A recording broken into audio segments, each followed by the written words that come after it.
Bonjour Frédéric, Bonjour. et vous avez choisi ce matin de démarrer par la sécurité qui est mise en avant donc, dans la presse du jour. Oui, vous allez voir deux histoires qui font assez froid dans le dos. D'abord, dans les trains. Le journal L'Humanité nous apprend des choses effrayantes sur la ligne SNCF Bayonne-Hendaye. Figurez-vous que les systèmes électriques de certaines rames ne marcheraient pas bien, dit le journal. Les trains seraient parfois coupés des postes de contrôle pendant plusieurs minutes. Résultat, en janvier dernier, un train est passé à 130 km/h sur un passage à niveau sans que les barrières ne se ferment. Alors, il n'y a pas eu d'accident, mais imaginez le danger. Ah oui. L'inspection du travail est alertée par les syndicats. Les trains seraient dangereux sur cette ligne, écrit L'Humanité. Autre dossier inquiétant, cette fois pour notre sécurité en tant que pays. Libération fait un grand dossier, son gros dossier principal sur l'Ukraine, avec le président ukrainien Porochenko qui estime en une, vous le voyez, Vladimir Poutine ira aussi loin qu'on l'y autorisera. Après la Crimée et l'Est de l'Ukraine, Moscou peut très bien annexer demain les pays baltes ou pourquoi pas la Finlande, estime le président ukrainien. Grand dossier donc sur l'agressivité du pouvoir en Russie, à lire dans Libé. Voilà pour la sécurité. Mais le très grand thème des journaux ce matin, c'est plutôt l'argent. Où passe notre argent? Ça semble être la question que se pose la presse. Faudrait-il qu'on en ait? Non, mais où passe l'argent public? Je veux dire, nos impôts. Depuis hier, les journaux s'interrogent sur ce qui arrive à un des plus importants services publics, les urgences de Valognes, dans la Manche. Urgences fermées pour l'été, faute de personnel. C'est la première fois que ça arrive. Vous voyez le Parisien aujourd'hui en France ou bien l'Humanité.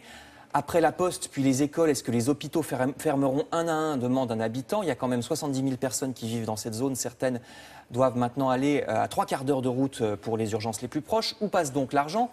Alors que l'État dispose de beaucoup d'argent normalement, les impôts étant élevés en France, le Canard enchaîné parle, vous le voyez, d'un enfer fiscal. Il rappelle que les 10% des familles françaises les plus riches, c'est-à-dire pas les milliardaires, si vous êtes un couple de cadres, ça y est, vous êtes dans les 10% les plus riches. Le Canard rappelle donc que ces 10% de Français les plus riches payent à eux seuls 70% de l'impôt sur le revenu. Certes, c'est normal que les riches payent plus d'impôts que les pauvres, mais ce matraquage, je cite le mot du Canard, n'a jamais été aussi élevé, dit le journal. Alors où passe cet argent? Le Figaro aussi s'inquiète, il parle de la dette, qui ne connaît jamais de trêve. Comment se fait-il que malgré tout cet argent, les services publics ferment et qu'en plus, ça ne suffit même pas? La France doit emprunter en plus de l'argent à l'étranger. Chaque minute qui passe, elle augmente sa dette publique de 140 000 € chaque minute. Les taux d'intérêt sont actuellement très bas, donc tant mieux. Mais que se passera-t-il si un jour ils remontent? Il faut que la France apprenne à moins dépenser, dit le Figaro. Et pour moins dépenser, le journal Les Échos a quelques idées. Ils ont fait le compte de ce qu'ils appellent les niches sociales. Bercy voudrait raboter ces niches sociales, dit le titre. Il s'agit de certaines aides qui coûtent cher et sont peu efficaces par rapport à ce qu'elles coûtent. Des exonérations de charges ou d'impôts pour les entreprises installées outre-mer, pour les régimes de retraite complémentaires, pour les apprentis, pour les chèques restaurants, etc., etc. Tout ça coûte 13 milliards ensemble. Et encore, il ne s'agit que de ce que l'État arrive à chiffrer. Parce que Bercy reconnaît qu'il y a en plus beaucoup d'autres systèmes d'aide qu'il n'arrive même pas à chiffrer. Tout ce qu'ils savent, c'est que ces dispositifs sont inefficaces. Eux, ils ne savent pas, c'est trop compliqué à chiffrer.